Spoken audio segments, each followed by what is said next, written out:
Hello, everyone. Today we're going to be doing something that we probably should have done when we first started our YouTube channel, Authortube Newbie Tag 2.0 by Jenna Streety. And that's where we get the questions from. I think we're going to do, because Christy and I, we write speculative fiction and novel, like MG and whatnot on our own. But I think we're going to do this newbie tag with the current books that we're working on, because we're working on a book together. Right, because us two sci-fi fantasy writers are writing a contemporary romance together. That makes sense.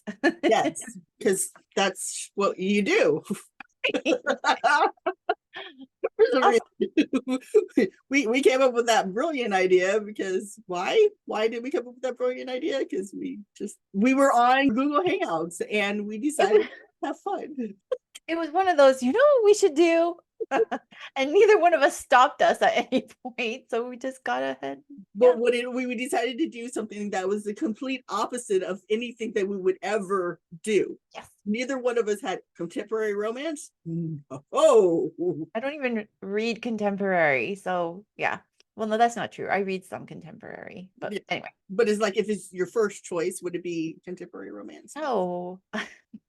But somehow that's where we are right now. Right. Okay. So what are we going to do? We're going to read the question and then both of us answer? Yeah. So this is the newbie tag created by Jenna Streety. Okay. Number 1. So I'll ask Christy. Okay. What is our book's pitch? If you have multiple works, choose your favorite.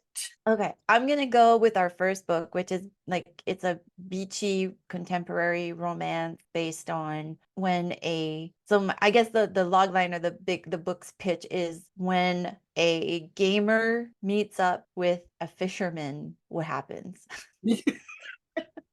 That's a terrible pitch. Okay. Which is fine, because we're not even finished with the book yet. So right. I'm sure we'll come up with something eventually. No, better than the pitch, I think, is the way that we came up with the story, which is we were both on chat and we said, we need to write a book. Let's write a contemporary romance. How are we going to decide what we're going to write? So we closed our eyes, both of us closed our eyes, and we both decided that whatever background we chose was going to be our character. So what did you pick, Angie? I was the one who chose the gaming station. Right. And I chose, it was like a fishing boat background. Yes. And we decided that that's what our characters were going to be. And that's how we came up with the story. And I know that it sounds impossible, but it works. It really is. I mean, we are having a blast writing this story. We're having, to the point where we're having so much fun writing this story that we started the second book in the series. Mm-hmm. Because now it's a series of maybe 3 or 4 books. Yeah. So we're writing book 1 and book 2 at the same time. So we're about 130 pages into book number 1, and we're 30 pages into book number 2. Correct. And this has been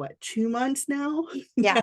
No, it's going really fast. And we have ideas for a book 3 at minimum. And we're already figuring out who the next love interest for one of the characters is going to be. So, yep, this is going to be a series. Yes.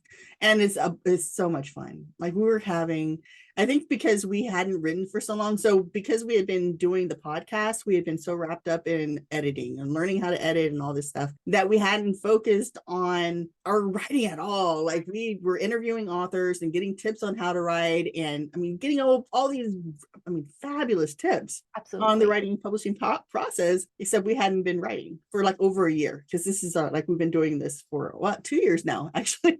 Yep, 2 years. I'd written a couple of here and there kind of thing, but nothing like this, and nothing that gave me so much joy. I am writing these chapters, they're coming out bam, bam, bam, because I don't know, it's fun. The other thing that we're doing, I don't know, is there another? Maybe I should wait so that we have more things to talk about for the other questions. Yeah. Oh yeah. So number 2, if you were a book, how would you pitch yourself? If you personally were a book, how would you pitch yourself? As a writer, I don't know, just as if you were a book, how would you pitch yourself? So me, if I were a book, well, I'd probably be a comedy. Probably a comedy. I would pitch myself as a comedy of errors. It's one, I feel like my life has just been one of these oh yeah, this sounds cool after another. I really don't think I don't think that I've ever really said oh yeah, no, you know what I really, really want to do in life? It's always been oh, that's so cool. Let's try that. Yeah. Yeah, so that would be my pitch. It's not very good, but it is what it is. Yeah, no. Yeah, me either. Yeah. Yeah. Okay. Okay. Moving on. Not our best question. Let's move on. Yeah. Number 3, what do you usually write? Everything except what we're writing right now. How about that? Usually I write science fiction. Like I think my favorite would be like a dystopian type, maybe environmental dystopian, in your head, analytical, like deep science fiction. Yeah. So what are we Which writing? I'm the complete opposite of, even though I love to read those kind of books. I don't have the technical mind for that. I'm one of those fluffy, character driven type of people who like to get into people's feelings. I like the feelings. So why do you feel like that? Why do you like but then the books that I write are usually comedies. But then they're in the spec fic field. So maybe paranormal romance or urban fantasy. I tried to write a epic fantasy one. It didn't go well. And then it kind of turned more into a dystopian kind of future world type of thing. And then I think Christy and I both would bounce between genre or Categories. categories. So we write YA and MG, and now we're writing adult. So. I write adult. I've never written YA. It's not something that I'm comfortable with, believe it or not. But I'll do MG and I'll do adult. Okay, yeah. So because I know you for sure you did the MG, so I thought, okay. So I do YA and MG, and also I did new adult. And this is going to be my first adult with the new one. So I think I've all of them. Yeah, you've written everything. I just do MG and adult. Yeah.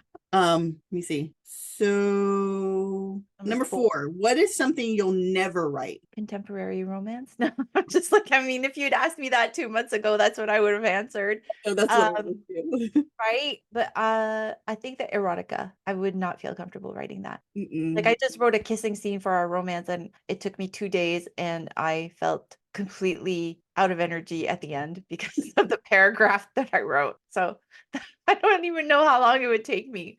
It would take me years. Right. And guess what's coming out next, you guys? It's going to be erotica. No. Stay tuned. Right. This is the company of errors here. We just, okay. What's something you would never write? Probably erotica. I have no desire whatsoever. No, not at all. Like, I mean, I've read some and I think that some of it is really, really good. Like, I mean, Anne Rice is, she writes it under a different name or whatever. It was like really good, but I'm not made to write that. Yeah, I usually just skip over stuff. Like, I like the romance part. I like when they're falling in love and then their first kiss and, but then after a while I get bored. I'm like, let's just get to the plot and come on. So. Well, that's, I think and that's what I like about our contemporary romance is that we actually have a plot going on. Like I hate romances where it's all about the romance. Like I want something else going on. Like the romance I guess that's not a romance then? I don't know. No, it's a romance. Yeah, I mean, the plot is a romance. Yeah, it's the romance is, I think, just takes central, like it's about the romance. Right, but there's also other things. Right. So that's what I like. I don't like it when it's just all about the boy and the girl getting together. Mm-hmm. Yeah. So I think we're doing okay with that part. Yeah. Except it's turning into it's still contemporary. It's still contemporary. Yeah. Because we haven't thrown in like any fairies or dragons or anything yet. Okay. Yes. Coming. Maybe coming. Ooh, yeah. We can have one of the characters be a witch. Number 5. Thank you. I was like, what? What's your goal for starting an Authortube channel? Well, I think that our goal at Angie and Christie right now was literally to help other writers by interviewing authors. And I think that in doing it, we kind of helped ourselves, which is kind of cool, right? Mm-hmm. Yeah, because I think I was still kind of writer's block. Like I was still having, I think I was writing at the time. But then I was still having issues with creativity and purpose. Like, where was I going with it? I mean, I've been published before, and I mean, I kind of lost my way a little bit in where I wanted to go with my career. So I think it's like, I mean, you were under you wrote a book under pressure. Like, I mean, your deadlines were mind-blowing. Crazy deadlines. Yeah. So my first 3 books in the Dark Paradise series, they were published through Hatchet Book Group, through Forever Yours. It was an imprint of Hatchet Book Group. And it was the Dark Paradise series, Dark Paradise, Dark Sacrifice, and then Dark Redemption. So the first three books came out within a month of each. So it was just one a month. Dark Embrace, which is the fourth book, not in the series, but is not with the same characters, like the same main characters. And then Dark Confessions is also set in the same world. So all of those came out within a year. Yeah. So the first three, and then the next year came out Dark Embrace, and then Dark Confessions. So I can totally understand why you needed a break. Because I was writing all of those at this, And then like we can edit this out if you want, but like when you submitted the first book and it got submitted and they accepted, had you written any of the other books? So I had written Dark Paradise first, and while I was on submission with Dark Paradise, because it took, so I got my agent with Dark Paradise, and then I also went out on submission, and it took a year and a half before I found a publisher, and I had to rewrite it. I rewrote it from a YA. It was a YA. Then I aged up the characters and wrote it for the new adult, because this was like 2015 is when it was published. But so between 2014 2015 is when I was like on submission and getting published. And so NA was pretty big at that point. But you didn't have the other book written at that point. So I wrote the second book while I was on submission. I wrote it during NaNoWriMo. So it was already done by the time I sold to Forever Yours. And so I had the two books already ready. And then I had to write the third after the books had sold. So it was a 3-book deal. You were writing the third and editing the first two. Mm-hmm. So that they could release them 1 month after the other. Yeah. And the third book, I hadn't started writing before I got my covers. So my covers came out. This was the cover for the third book. And I thought, a blue butterfly. What am I supposed to, a blue butterfly? Like, how am I supposed to tie in a blue butterfly? Because it's pretty. I love my covers. It was pretty. And then so I hadn't started writing the third book. And so I was like researching blue butterflies. And so I came up with a way to incorporate the butterfly into the story, which is nice. Kind of gross, but it works. If it works, it works. It did. Yeah. So our goal was basically to help other writers and interview authors. And in the process, we helped ourselves. So, I mean, for you, what was your... I'm telling you, like, my life is one, like, oh, this is cool after another. So like, that was really cool. Like, I've always I love talking to people and listening to their stories.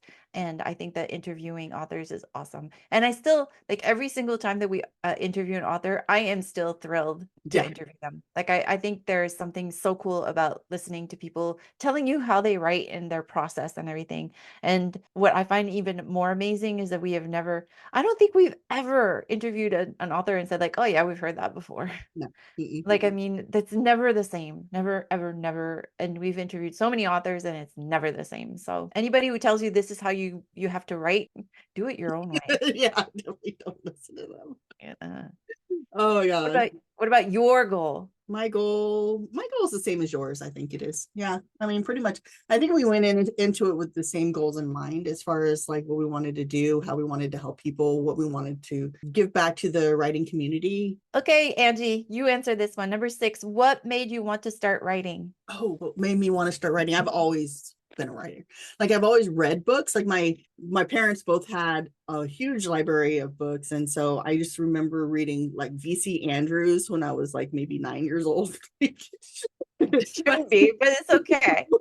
Like, Dad had Stephen King and Dean R. Koontz, and they also had the classicals like the Iliad and the Odyssey and Romeo and Juliet, and like, so I was reading whatever was on the bookshelf. I read. If it was there, I read it. And they would get those books in the mail, the Reader's Digest. Yes, the Reader's Digest books, and so I was reading all of those when I was little. And then I wrote my first novel when I was in 5th grade. It was called The House, about a really wicked haunted house. And apparently my sister still has a copy of it. I don't recall her giving it to her, but she had it. But everyone at school loved it, which was, encouraging for a young writer. And then I think in high school, I just kept on writing.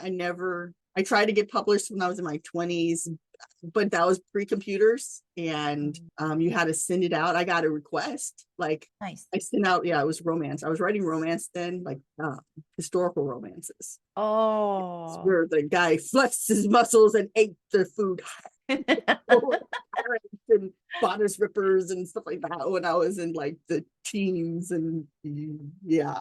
But and so I sent it to this the Reader's Digest publishing Yep. book, you get. My mom bought that for me. And I found a publisher in San Francisco, and I sent out my query letter to them, and they're like, yeah, we want to read the book. And I was like, and then they're like, yeah, send the whole manuscript. And I was like, I never finished the book ever. And I didn't finish a book until I was 37, 38 is when I finally actually started writing during Nano, and I finished the book for the first time ever because of that. And Wow. got published, got my agent and got published. And so that's Nice. how that worked. That's very cool. Yeah. I didn't know I wanted to be a writer. Actually, I've never, like, I read books. We read tons of books. Just like you, like my parents were readers, and they would go to the bookstores and we could pick books that we wanted to read. Or and my mom, we had the entire Agatha Christie, I think. Oh wow. And then she started reading Danielle Steele, and I started reading that. I was way too young to read that. And my dad liked the military, more science fiction kind of thing, so I read that. But I never ever thought of writing. I was into science. Like, I was like, give me the cold hard facts, please, ma'am.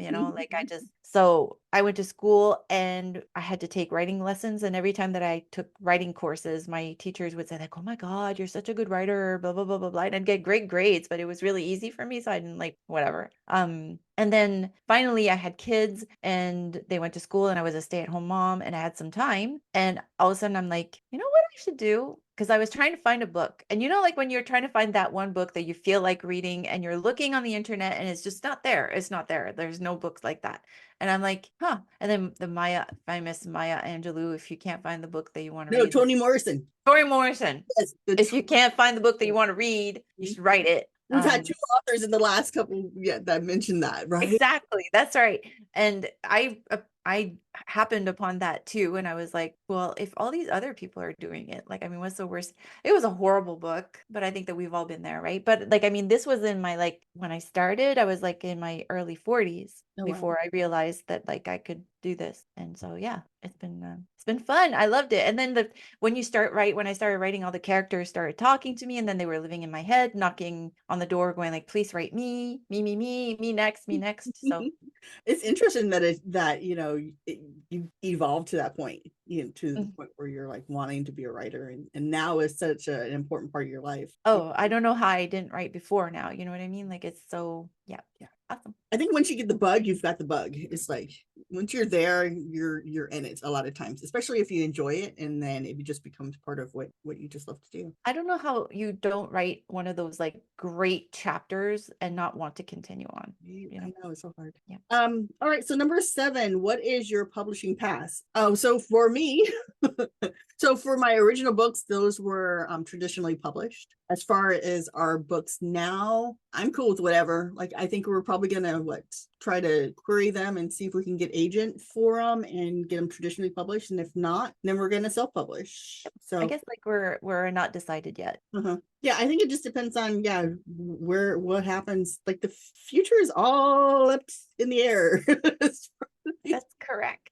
First, we got to finish writing them, right? That's right. We want to keep having fun. I think literally that's what I want to do, is I want to keep having fun with these books. The minute that they become a chore, the minute that they become like, oh God, I gotta go write that chapter, then that's not what I want. Well, because I had my agent for 10 years. Like, my agent and I were together for 10 years. We grew together, and I trying to find another agent, like, after separating from my last one, it's going to be because you have to trust the person. You're trusting them with your book baby, you're trusting them with your heart, with your your career. And I trusted my agent before, and I still do. I mean, she's a great agent. Like, we just because I wasn't writing, that's why we separated. Right. I was writing for 5 years, and so now trying to go back into it, I'm a little curious, especially since there's 2 of us. Like, we both have books that we've already written on our own that we want to go out with, and then we also have these combined books, and then we have to try and figure out, are we going to be having separate agents agents who are going to represent us. They have to represent the same, both contemporary romance, but then also our speculative fiction books. They have to be category wise willing to represent MGYA. Depending on what we write, are we going to be able to like tailor it down and just focus on one type of book, or do we want to be able to explore? I feel like more than a literary agent, we need a literary agency. Like I think at this right. point, like we're like, oh yeah, and I'm right here, and I'm right there, and I'm right here, and I'm right there. And there's two of us, so we're both like we're one, but we're two. We're two, yeah.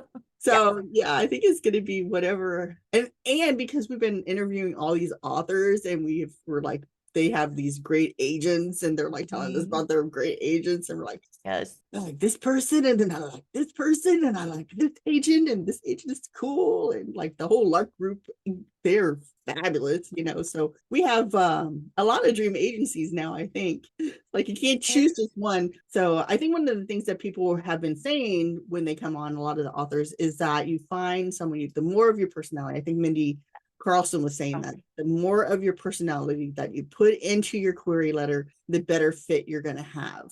Agreed. Was it Mindy or was it Stacey? It was Mindy who said that she put so much of her personality in her query that when the agent said, I will take you on, she knew exactly what she was getting into. Yes. So I agree. And I think that we're going to be really picky because we've also interviewed a lot of really good authors who are indie publishers, like not indie, I mean self-publishers. And I think they're doing fine. So like it's a lot of work, but I'm willing to put the work in. Like, I mean, we're putting the work into our podcast. I'm willing to learn and do. We've proven to ourselves that we can do that.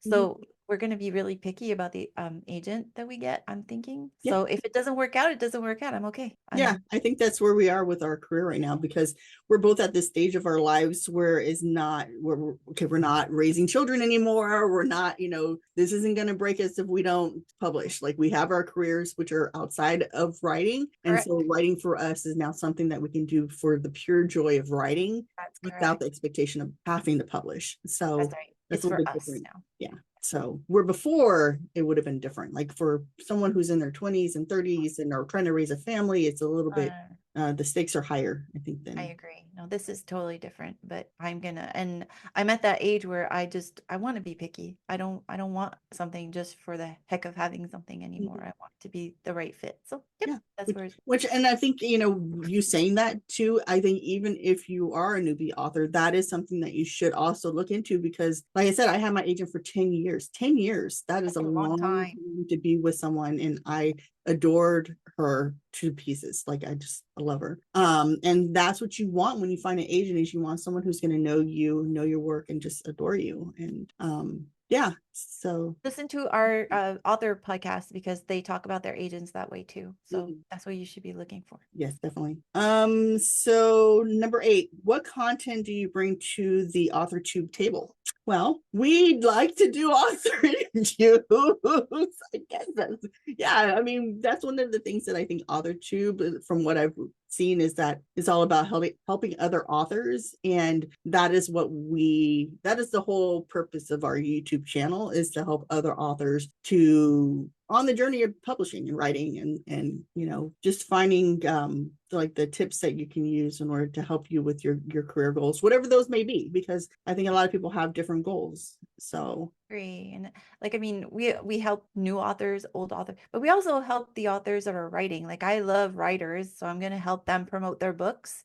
And I'm going to help them find their new fans. And for the fans of reading, like, you don't have to be a writer to listen to our podcast. You can also be a reader. And for the reader, I want to help you find your new favorite author. Like, I want to link you up with a book that you're not going to be able to put down, because that's so cool when there's a book that you're reading that you're like, oh my God, oh my God, oh my God. Like, it's 2:00 in the morning. I need some sleep, but I can't put this down, kind of thing. And I think, like, I mean, that's happened to us when we were doing the podcast a couple of times, where we're like, oh my God, I love this author. I know, right? Yeah. And then there's like, when we were doing the Shelf Book podcast, because this is our second YouTube channel. So the first one we did the Shelf Book podcast, where we focused on those books that were shelved. And we had another co-partner who was involved with that one. And we interviewed some amazing authors, so definitely go over there and check those out too. But like one of the authors that we interviewed before her book came out was Rebecca Yarros. Like it was like, and in that interview, she was talking about how she was writing, she was editing at the time, I think, a fantasy book that she was hoping would be like really good and that we would all really love, because she was talking about how fantasy was actually her first love. right. Look at us. Yeah, and I think she had like it was being published that, I think it was published that year, or not, came out that year, or Yeah. I can't remember the timeline now, but like that is the kind of author that we didn't even know about her before. Like even though she had other books out, we didn't know about her before, and a lot of people didn't know about her before. And then she came out, and then people were like, "Oh, this is who she is," and she's hilarious. Like you guys, Oh my she's God, so we had such funny and sweet, and just the nicest person ever. yes. And yeah, like you just never know, because that's going to be you someday, right? Like you can Absolutely. It's gonna someday, you're working toward a goal, you're working towards your dream, and someday that your book is going to be out there in the world and people are going to find it. And yeah. that's what we want to have happen. Like some books, they kind of get hidden because, especially if you're self-publishing, there's so much out there, there's so many other books out there we need to read. And so just being able to feature authors and let their books move out into the world for other people to find is, like, I think our main goal. So Absolutely. There's a lot of stuff that we're doing with this podcast that I absolutely love. Encouraging reading is one of them, So yes, that's what we bring. We bring author interviews. Yeah, I think we kind of tried to do some other stuff with it. Sorry. We tried to do some other stuff and it was fun, like our sprints and stuff like that. But so if you want sprints, we got sprints. We did some sprints. Like, well, the thing is, like, I mean, you and I are writing, so sprints is not a stretch, but our main goal is interviewing authors. Yeah. So, and I think we kind of we struggled with that too for a while, because we were like really trying to like get more author interviews in, and that's one of the things. So the next question is, what's your biggest writing struggle? And I think it was finding time to write. I agree. Yeah. I And think we got lost, you and I, for a little bit there, because not lost, maybe like I don't know what the exact word would be, but like, I mean, I think that we spent too much time doing our podcast. We got too involved, let's say, with our podcast, and put writing to the side. Which I think we had to do because we didn't know how to do a podcast in the beginning. We didn't know how to edit. We didn't know how to do color corrections. We didn't know how, like, I mean, still the color correction, like, geez, So like, hard. like, why is that person red? Like, the audio, why is the audio messed up? Like, we didn't know how to do any of that. And so we put a lot of effort into our channel and building it up and making it something that we could be proud of. Yes. And now I think this year, because it's been a year now, this year we're more focused on our actual writing. So I think we're not going to do as many author interviews. We've kind of cut it down to just one a month, where before we were trying to do more than that. But I think that's the hardest part for me, to be honest with you. Like, I mean, cutting it down to once a month is the logical thing to do in my heart. If I could do 3 a month, I would do it. Like, if we didn't have to edit, like if we could hire somebody to say like, okay, we've done the interview, here, go. Like, I would do one a week. Like, I love interviewing. I love, love, love, love, love. But I want to write. I want to write. And now that we've started these and I'm in love with these stories. So yeah. So if you're wondering why we're not putting out as much content, that's why, because we're actually writing. Sorry. All right. So number 10. What is your best writing skill? Oh, my best writing, editing. Okay, I'm not the greatest editor, but I enjoy editing. Like, I enjoy drafting, but I enjoy editing more. Like, I like finding the right word for a specific to fit, and I'm really obsessive about it. I would tend to agree with you now that I've seen your editing skills firsthand. I think that you're an amazing editor, and you see exactly, you have something that I don't. Like, you on the chapter level are able to see, like you need some action here, you need this here, you need that here, you need that here. And that is amazing. Like, I think that's a skill that you have that's really, really cool. And you're able not just to identify it, but to solve it. Like, that's really cool. And I think that that's your best skill, without a doubt. But you're like, I mean, you have great prose. Like, I mean, you're a very, very skilled writer. So to begin with, so that's good. And I don't know what my best writing skill is. I love dialogue. I love when people are upset with each other. In a scene, Christie. Like, so you know how Christie's very good with details and getting into like describing the scene and getting the feel and then like elevating the characters. And like I'm not good at descriptions, like describing a scene, but she'll go in there and she'll be like you, I don't know, you have the ability to find just the perfect way to describe something, the perfect way to say something where I'm like, what? How did you do that? I don't know. I think I'm very dry writer though. I'm a No, very dry no, writer. no, you're not. No, like that kissing. No, you're not. No, you're not. Like you, yeah, No. You know what it is? I hate books. I hate books where you have like 3 pages of description to describe a freaking tree. And yes, I am talking to you, Tolkien. I can't describe anything. Like, but I hate it. Like if you're gonna describe a tree, describe the well, that's what tree. you do. You go through and you're like, okay, this is what it is, and it's like you paint the picture, but it's not. It doesn't take 5 billion years. Exactly. It's like I you hate that. paint it, but it's very visible. Like you can just see it, and it's the perfect way to describe it is how you do it. Well, thank you. And I think that is literally because I hate when people take 5 pages to describe the room. It's like, you can tell me in 3 words and I will figure out the rest. That's so funny. What we found like is that what our strengths and weaknesses, like whatever our strengths are and whatever our weaknesses are, the other person matches, like it's like the complete opposite. So like the things that I can't do, Christie can do, and vice versa. So like I'm not good at description, setting a scene. Like if there's a room, you're not going to know what's in it because I don't care. Like it's a room, it's a living room. Like where the sofa is, I don't care, whatever, and then like, but then I'm good, I think, or becoming better at like, what is the character like saying, like dialogue and stuff, and you're also very good at like the feelings, like, when you were describing the feelings, like you, and in just 2 months, you've already taught me so much, because like I tend to like skip over the feelings. Like, I mean, that's like not scientific, so you just slip over that.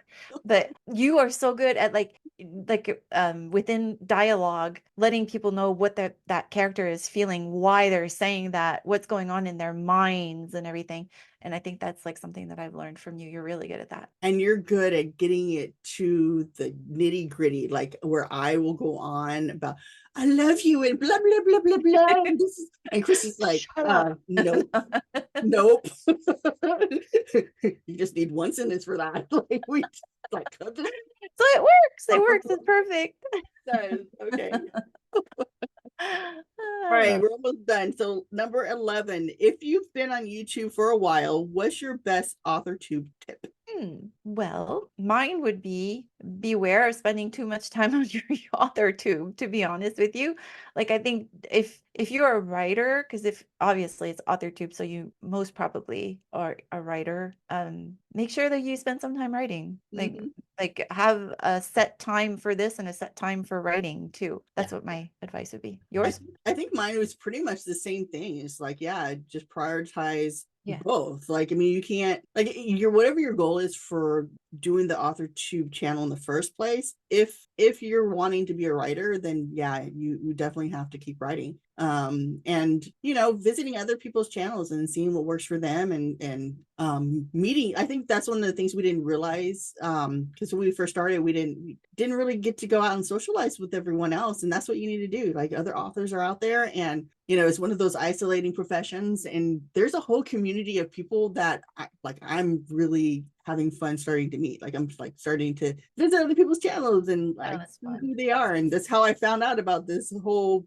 newbie tag thing in the first place. Like, we've been here for a year and had no idea that that's what was going on. So just researching and finding more information about like other ways to make your channel better and other ways to make your writing better. And like, I mean, the writing community, in my opinion, is so awesome. Like, why not reach out and meet new people? Like, that's what we do with our podcast all the time. We meet new writers, and it's awesome. Like, everybody that I've ever met that's a writer has always been awesome. So yeah, worth it. Totally.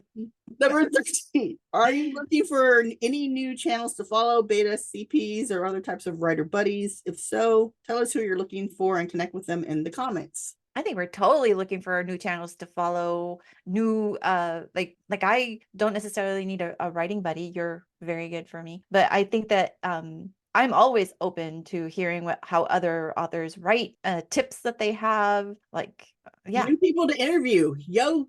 And you know what? The other thing that I would love is books to read. I love book recommendations. If you have a book that you fell in love with, please put that in the comment. I am right there. I know, definitely. Yep. So number 14, what are you most excited for during this new fresh start on Authortube? I'm excited to meet new people and see what they have to say and what they've been doing and how they've been going about it. And especially if you're an Authortube tuber who also writes, I want to see how you spend your time doing one and the other.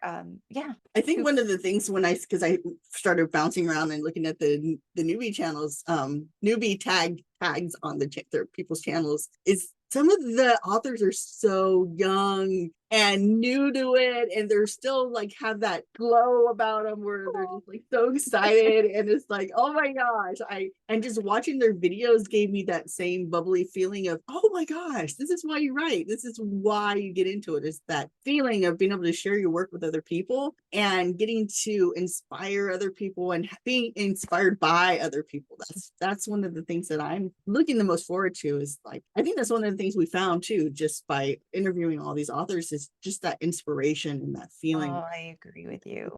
Absolutely. I'm always overwhelmed with how resilient and like just great these authors are with everything that happens to them and everything. And that I think you can tell right away when when something clicks with them and whatever. So yeah, I'm looking for that. I'm looking for that connection with other people, and yeah. Yep.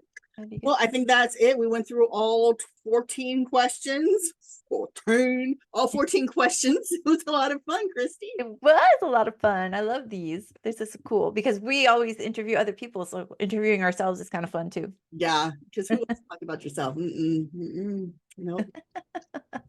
So, yeah. All right. So everyone, that's it. We're done for today. If there's any other videos that you want us to make, just let us know in the comment section. Also, if you answer number 14, was it number 14? No, what was it? 13. Number 13, in the comment, tell us what you're looking for so that we know as well. If suggestions for authors that we should interview or books that we should read, go for it. Yeah, and just introduce yourself and say hi. Like, we would love to know. And if you have a channel, let us know what your channel is so we can pop over there and say hi to you as well. So. Absolutely. Hurry up and click on one of the boxes on the screen so you can watch our next video or go to a playlist.